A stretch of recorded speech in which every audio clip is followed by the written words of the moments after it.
저는 영상미디어센터에서 일하고 있는 변혜원이라고 합니다. 아카데미 극장 보존 활동은 2016년도부터 시민들과 같이 진행하고 있습니다. 안녕하세요. 저는 원주에서 작은 책방을 했었고요. 지금은 이제 책방보다는 컨텐츠를 제작하는 데 좀 더 집중을 하고 싶어서 1인 기획출판사를 운영하고 있는 신동아라고 합니다. 이 아카데미 극장은 원주 사는 분이라면 대부분 다 아실 거예요. 왜냐면 여기 원도심의 제일 중앙을 이제 거쳐가는 버스 정류소가 앞에 바로 있어서, 그래서 오며 가며 저 낡은 건물은 뭘까, 뭐 극장이라고 하는데 멋있고 한번 안에 들어가 보고 싶다? 그런 생각을 계속 해왔었던 것 같아요. 아카데미 극장이 구도심 한가운데 있고 이러니까 눈에 띄죠. 극장을 예술전용관으로 좀 했으면 좋겠다라는 이야기들을 주위에 있는 분들하고 대담 형식으로 한번 잡지에 실은 적이 있었고, 문화극장이 2015년 겨울에 이제 없어지면서 아카데미 극장이 유일하게 남게 되죠. 그래서 그때 온오프라인에서 좀 보존했으면 좋겠다라는 이야기들이 많았고, 재생연구회라는 곳에서 미디어센터하고 같이 뭔가 좀 보존 활동을 해보자라고 제안을 하셨어요. 그때부터 시작이 됐습니다. 지역에서 책방을 운영하다 보니까 좀 지역의 문화 자산에 관심을 좀 더 가지게 되더라고요. 일반 시민으로 있었을 때보다. 원주 영상미디어센터에 관련돼서 거기서 이제 발신한 여러 가지 컨텐츠를 되게 좋게 보고 있었고, 참여도 많이 했던 상태라서 보고 있었는데, 이제 안녕 아카데미라는 프로그램을 한다고 하더라고요. 당시에는 뭐지? 이렇게 관심만 갖다가 그때 이제 북토크를 한번 했었는데, 이 지역의 어떤 자산들을 어떻게 활용할 수 있는가, 그 미래적으로 봤을 때 어떤 식으로 시민들이 접근하는 게 좋을까, 뭐 그런 이제 논의를 했던 북토크이자 포럼이었는데, 거길 참여해서 이 안에서 진행을 했었어요. 무대 위에서.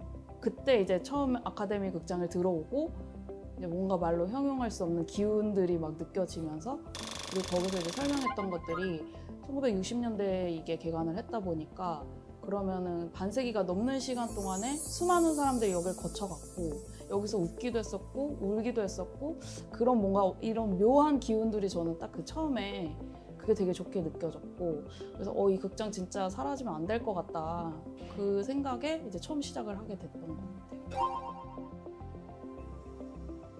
전쟁 동안 원주는 거의 폭격 때문에 초토화가 됐었어요. 그리고 남아있는 건물이 거의 없던 상태고, 군대 1군 지사가 같이 있었기 때문에 민군이 같이 도시를 재건하는 형태들이 많이 됐습니다. 그러면서 정치 사회가 좀 안정되면서 상업들도 발전하게 되고, 그래서 그런 연장선으로 극장들이 하나도 생기게 됐고요. 원주극장, 시공간, 아카데미, 문화극장 순서대로 만들어졌고, 전국에서는 유일하게 상설극장으로 국민극장도 있었습니다. 그래서 총 5개의 단관극장이 있었고, 90년대 전후가 되면서 이제 멀티플렉스들이 만들어지고 하나 둘 팔리기도 하고 철거가 되면서 2016년도에는 아카데미 극장만이 이제 남게 된 거죠. 9년대 건축물의 좀 전문가이신 경기대 건축대학원 안창모 교수님이 60년대 한국 건축의 어떤 전형들을 보여주기도 하고, 극장 건축의 아주 모더니즘의 아주 전형적인 모습이다라는 자문의견서를 보내주시기도 하셨습니다. 1, 2층 전형적인 단관극장의 형태로 662석이 갖춰져 있고요. 그리고 극장을 바라보고 오른쪽에는 소유주가 사시던 가정집이 있습니다. 그래서 그게 구조적으로 떨어져 있는 구조가 아니라 소유주가 영사기사 출신이셔서 가정집에서 영사실로 바로 갈 수 있는 구조로 디자인을 하셨더라고요. 그리고 왼편 쪽에는 여러 발코니하고 연관되어 있는 공간들이 있습니다. 거기에는 예전에 공연들을 할 때 쓰던 배우 대기실 같은 것도 그 무대하고 연결이 되어 있고요. 그리고 지금은 창고로 쓰는 곳들도 있습니다. 그래서 80년대 영화 포스터들이나 극장의 띠지 같은 것들이 좀 많이 보관되어 있습니다. 저는 원주의 토박이는 아니에요. 원주가 70% 이상이 다 토박이가 아닌 외지 사람들로 이루어졌다고 하더라고요. 뭔가 지역의 애착이 크게 강하지도 않은, 뭔가 이렇게 표현할 때 회색의 도시라고 얘기를 해요.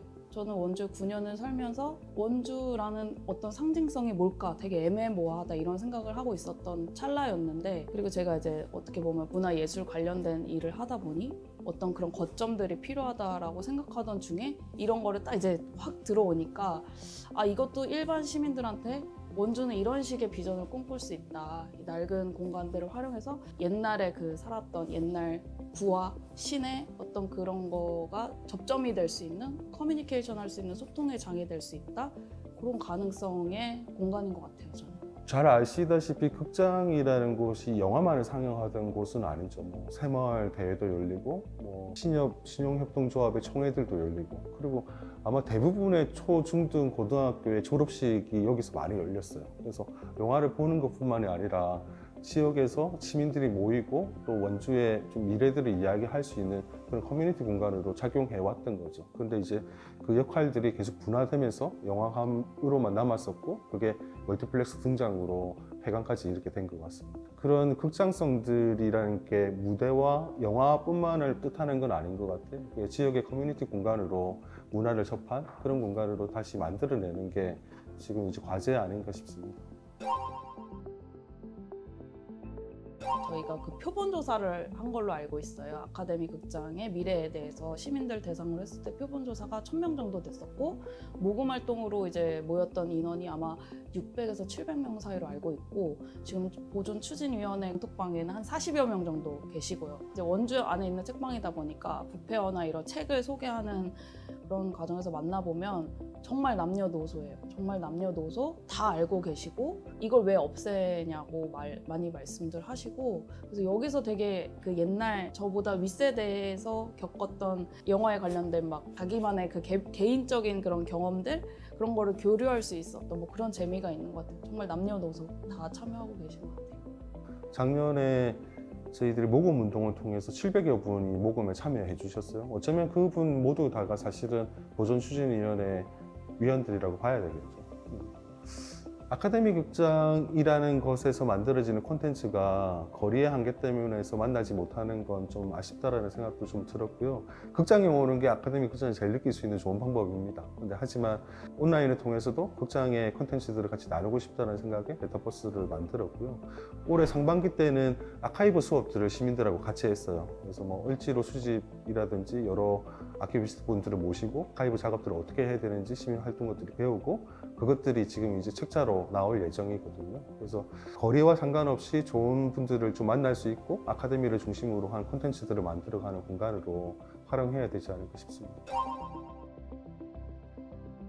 2006년도에 아마 문을 닫고 계속 문이 닫혀 있었던 상황이었어요. 그 안에 엄청난 먼지도 쌓였을 거고 막 그런 것들을 시민들이 하나하나 닫고 다시 오픈을 하기 위해서 시민들이 이제 처음부터 투입이 됐던 걸로 알고 있거든요. 굉장히 단순하게는 아카데미 정원 만들기로 하면서 정원을 정리해 보니까 연못이 있는 거예요. 무언가를 아카이브 해 간다라는 것, 또 이렇게 계속 쳐다보면 새로운 모습들을 모르던 걸 발견하게 되는 것 같아요. 그것들이 우리들만의 것이 아니라 시민들하고 같이 발견하고 만들어 간다는 데 제일 큰 의미가 있는 것 같고요. 우선은 원주시에서 매입을 했기 때문에 보존될 수 있었던 건 시민들이 재생이라든지 지역의 콘텐츠에 대한 인식 수준들이 굉장히 많이 높아졌기 때문인 것 같아요. 그래서 지역의 콘텐츠와 이런 자산들을 어떻게 보존하고 활용해 가야 될 건가에 대한 고민들을 같이 키워가고 있는 거라고 생각하거든요. 그러니까 그런 배움들인 것 같습니다.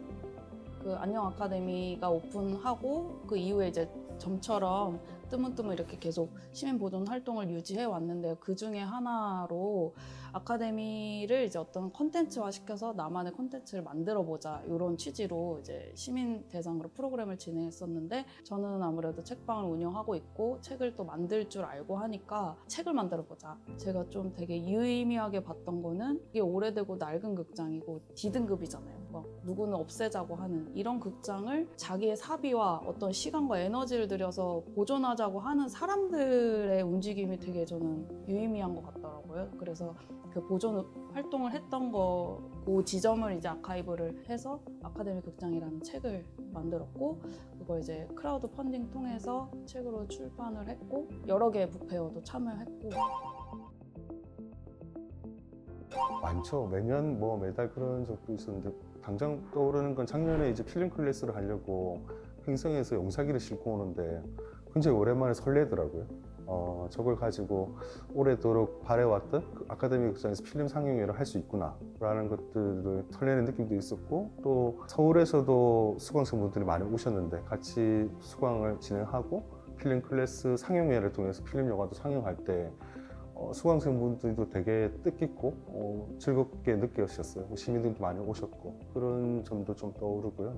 얼마 전에는 아카데미 그 활용 방안을 위한 기본 구성 중간 토론회가 있었어요. 그래서 여러 어떤 변화들 때문에 같이 일하는 친구들도 많이 힘들기도 하고 그랬는데 오신 시민분들이 너무나도 열정적으로 질문에 맹폭을 해주셨죠. 같이 열띤 토론들을 하는 걸 보면서 아카데미 극장이 쉽게 어떤 뭐 변화들을 겪지는 않겠구나, 이런 꾸준의 흐름 5년여간의 활동들이 시민들의 인식의 폭들을 많이 넓혀왔고 그 애정도가 많이 동일시 돼 있구나라는 느낌들을 많이 받았습니다. 그래서 그런 과정 통해서 극장이 이렇게 잘 되겠구나라는 확신들을 가지는 것 같습니다.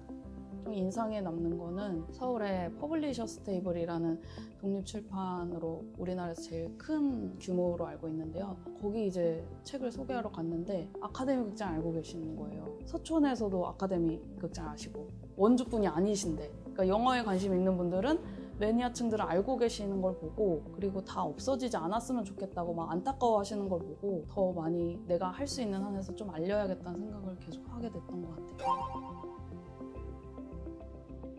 오래된 물건은 나름의 홍과 어떤 영혼을 가지고 있다는, 우리는 그 안에서 시간의 결을 발견해야 되고 그 시간에 어떠한 쌓인 그 위대함 같은 걸 발견을 해야 되고 그거에 순간순간 감동해야 된다. 저는 그 부분이 제일 마음에 들었어요. 항상 우리는 익숙해지면 잊어버리잖아요. 그리고 그냥 거기 있겠거니 하는데 그 숫자에, 오래되었다는 그 숫자와 이 안을 거쳐간 수많은 그 사람들의 희로애락이 담겨져 있는 그 숫자에 감동하고 매번 새롭게 받아들여야 된다. 그 태도가 좀 제일 중요한 것 같고 그 말이 전 제일 인상이에요.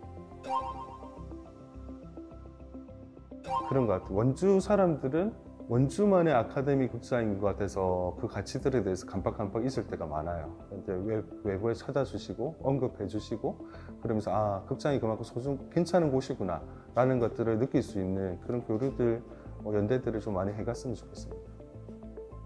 여기저기서 말을 하는 게 중요하다.